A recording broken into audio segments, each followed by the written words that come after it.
Okay, today we're going to start 8.2 with logarithmic functions. Our log functions generally look something like this. Y is equal to log base A of x. A logarithmic function is an inverse of an exponential function, and we can write each one going back and forth the same way.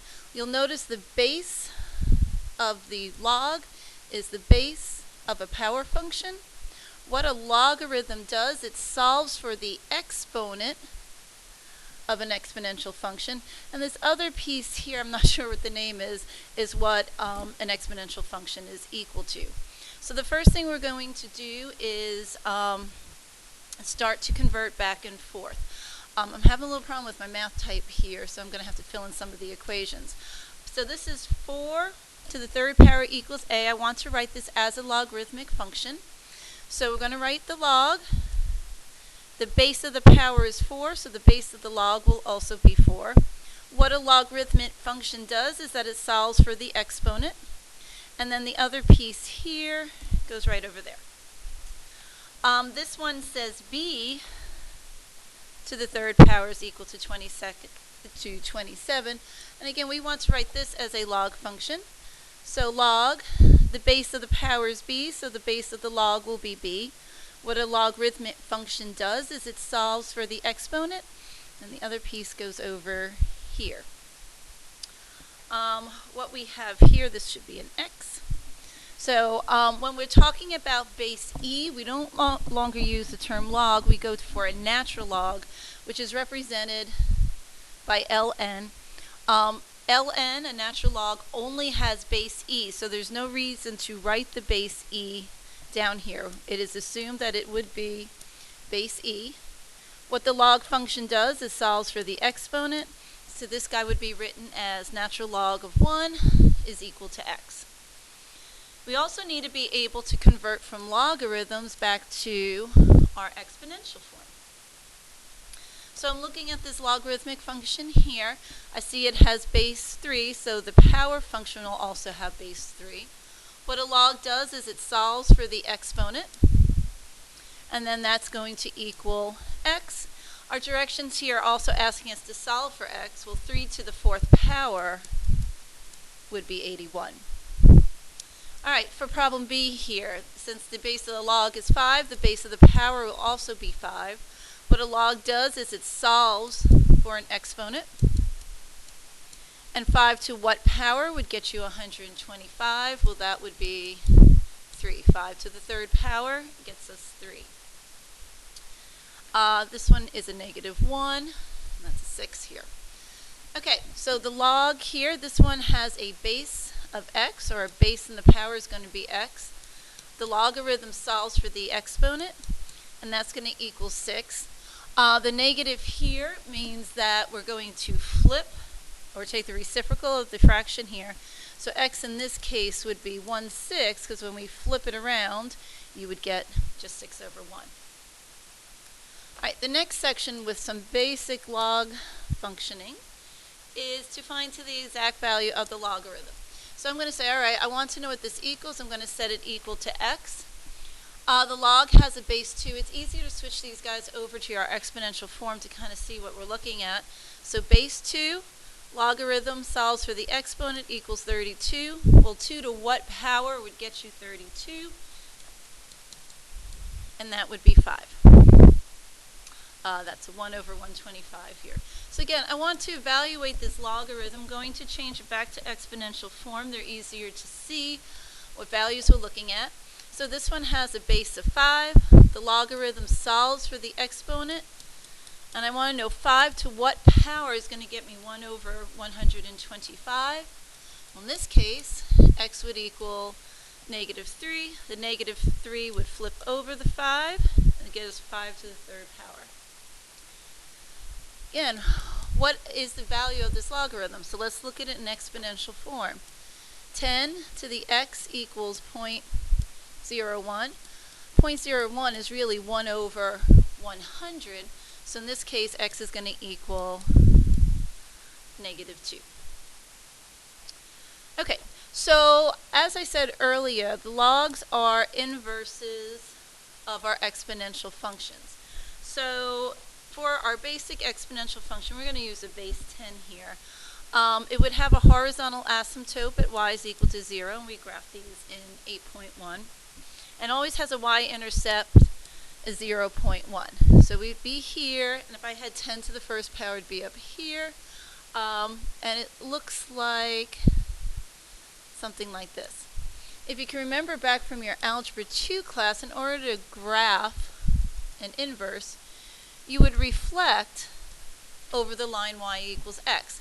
When we reflect over the line y equals x, you're going to count down to that line. So I'm going to count down 9, make a turn into the where I want to go. I get a point here, down 1 over 1. So our logarithmic graph is going to look like this. And it is an inverse of that exponential function. This one has a vertical asymptote. So the vertical asymptote is going to be sitting over the y-axis, so that's going to be the line x equals 0. Instead of a y-intercept, it will have an x-intercept at 1, 0. All right, so let's graph a couple of these guys. All right, so the one we're looking at here is log base 2 of x. I like to write them in exponential form. It's a little easier for me to get the values that I need to plot. So this is going to be 2 to the y is equal to x. We have a base of 2. The logarithm solves for the exponent, and that's going to equal x. Make a little chart here. Now this guy did not get transformed. He didn't move left or right or up or down. So just going to make a tiny little t-chart. It's going to be a little opposite. You need to pick y values this time instead of x values. I'm going to pick a y value 0, because when I plug 0 in right here, anything to the 0 power would be 1, giving us that x-intercept that we talked about just a minute ago. If I let y equal 1, I would get a value of 2. And really, that's enough. I just need those 2 points. And you can give us just a general curve looking here. Doesn't hurt to put that vertical asymptote in either. Okay, so for this other one, I'm going to graph these transformationally. So the first thing I'm going to do is rewrite this without the horizontal or the vertical translation. So y is equal to the log of x. Now if we don't see a base, you are to assume that the base is 10. So now I'm going to write this in exponential form. 10, the logarithm solves for the exponent, x. I need to just grab my 2 points. We're always going to pick 0 and 1. Anything to the 0 power is 1. 10 to the first power would be 10. Now I'm going to put these points on here, but not draw the graph, because I still need to translate them 2 units to the left and 3 up. So the first thing I want to get in there is the vertical asymptote that got shifted. And it got shifted 2 units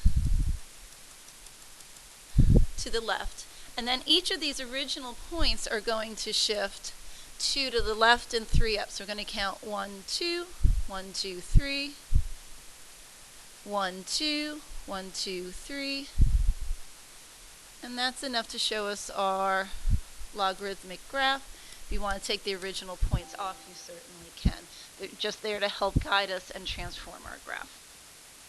Okay, let's flip our papers over. Okay, when I'm looking at this log function here, the negative on the outside is going to cause a reflection over the x-axis, and it also has a shift of 6 units to the left. So first I'm going to write this as just your basic log function without any kind of transformation. So this would be y equals log base 3 of x. Getting just a basic t-chart, we always pick 0 and 1.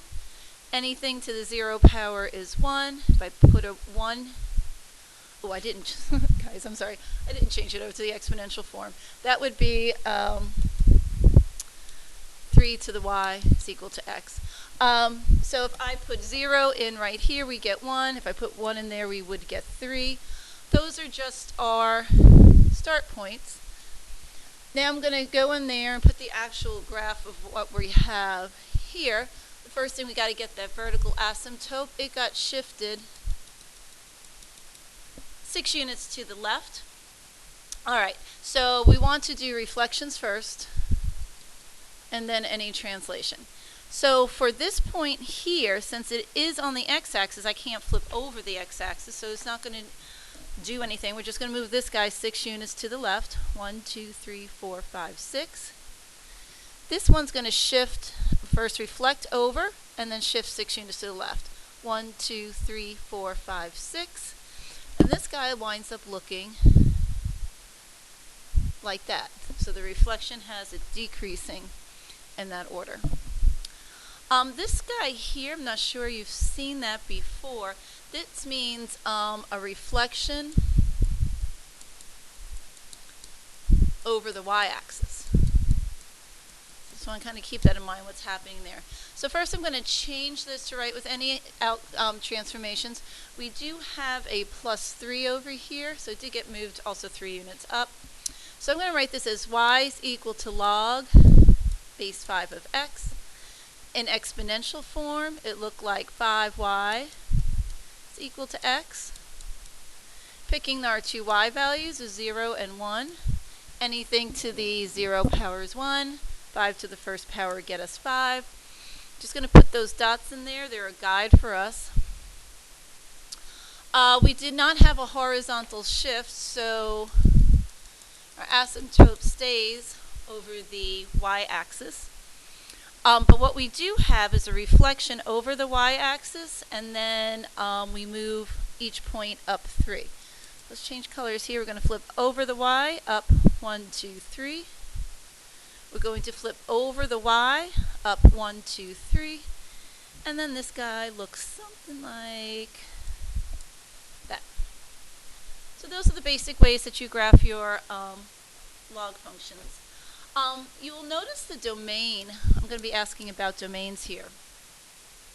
If you're looking at just your general logarithmic function, it's going to do something like this. It has that asymptote sitting on the y-axis, which means we can only take the log of a positive value. So we have to make sure that it's positive.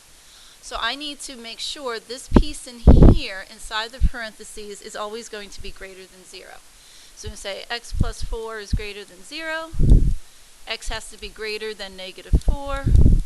If we're writing in interval notation, that shouldn't be an 8, it should be an infinity. It'd be -4 to infinity. And we do have this soft bracket here because we're not including the asymptote. It can't be on the asymptote here. This equation here is missing the x plus 2. And in Unit 7, we were solving our rational inequalities. So if you remember here, x cannot be 2. We're getting our critical values because that would drive the denominator to 0. I also want to know where is this going to be 0, and that's going to be at x is equal to -2. And what we did when we were solving these, we need to see where it's going to be positive in the different intervals here. So let's say I pick 0 here, this is going to wind up being negative. When I picked values in these two intervals, it wound up being a plus. Where you see your pluses are where the graph is greater than 0, so where it would be positive. So our domain here is going to be -infinity to -2, pick up with 2 to infinity. Alright, so that's just when we're asking about domains. We already talked about this. If you do not see a number down here for the base, you are to assume it's 10. And if you see this natural log, you are to assume the base is e. We only use those natural logs with base e. This is just pure calculator work here, guys. I'm just going to put the values up real quick. You can pause the video. Just make sure you can get to these values on your calculator. If you're having difficulties, please go ask your teacher. I'm sure they'll show you exactly what you need to do. All right. 2 more little things. We're going to do some simplifying of these logarithmic functions.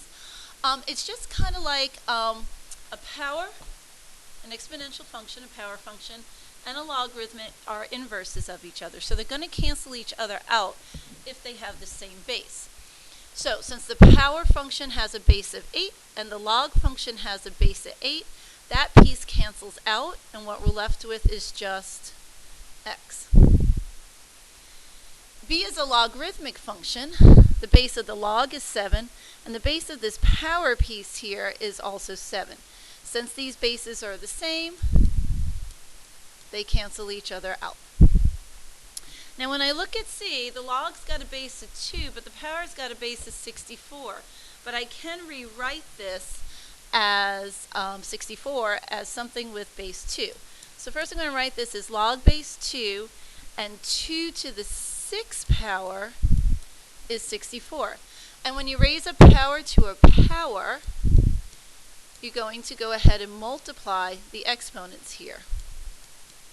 Now the log has a base of 2, the power function has a base of 2, and what we're equal to is the exponent here of 6x.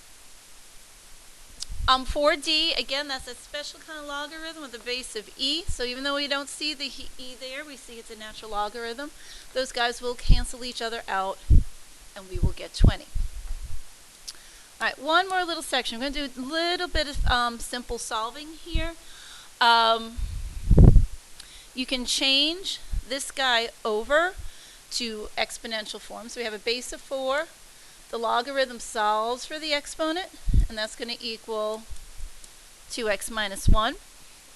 64 to the 3rd power would be 64. Add the 1 over, and I get x to be 65 over 2.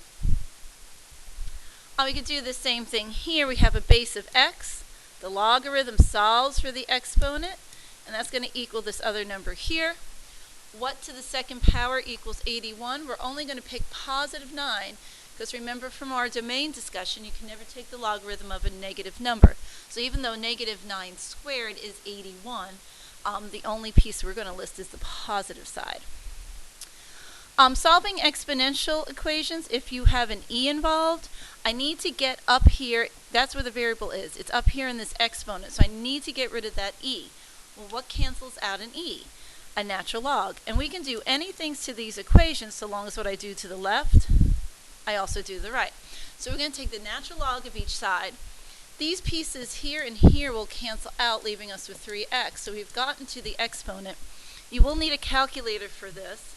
This comes out to be 1.792.